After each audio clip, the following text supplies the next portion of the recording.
అదే అబద్ధం అండి. అది అన్నయ్య నన్ను గౌరవంగా మాట్లాడుతున్నాడు కానీ అన్నయ్య అవుట్ ఆఫ్ ప్రొటెక్షన్ మాట్లాడుతున్నాడు కానీ అవుట్ ఆఫ్ మాట్లాడుతున్నాడు కానీ అసలు ఎప్పుడు ఏ పని చేయలే. లేదు ప్రామిస్ అండి, ఏ పని చేసేవాడు కాదు.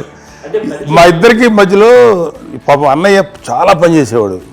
ఎంత పని చేసేవాడు, నేను ఇచ్చిన తర్వాత మళ్ళీ నాకు ఏదైనా చిన్న పని చెప్తే అది కూడా నువ్వే చేయనివ్వండి. ఆ కోపం వచ్చి ఒకడు కొట్టేవాడు, కొడితే కోపం వచ్చేది తప్ప నేను వెళ్ళేవాడిని కాదు. అమ్మకి ఎప్పుడు ఏంటంటే ఒక ఇదే పని చేయడని, అంతే. నిజంగా ఏ పని చేసేవాడిని కాదు. లేదు లేదు లేదు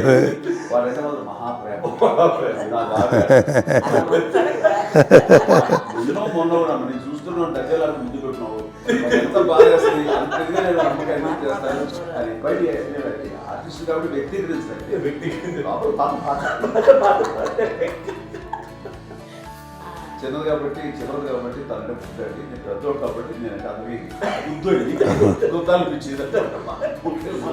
ఎక్కువ కష్టపడింది కానీ మా నాన్నగారి చేతిలో ఎక్కువ అంటే నాన్న బాగా కోపం ఎక్కువ అనుమానించింది కానీ అన్నయ్య పాపం బాగా దొరికేసేవాడు పాపం.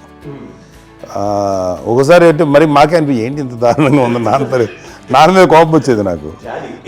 నాన్న మీద కోపం వచ్చేది, ఆనందం చేసి బాగా అనిపించేది. అమ్మాయి ఏమనేది కాదు. సరే అయినా సరే ఎప్పుడు కూడా పోనీ అన్ని చేసినా మళ్ళీ తను హైపర్ యాక్టివ్ అన్నయ్య ఫుల్.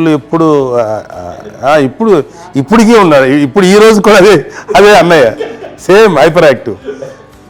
యూజువల్గా పెద్ద కొడుకు కొంచెం అంటే సూపర్గా ఒక నిదానంగా ఉంటాడు అంటారు. బట్ అన్నయ్య దాని జస్ట్ ఆపోజిట్.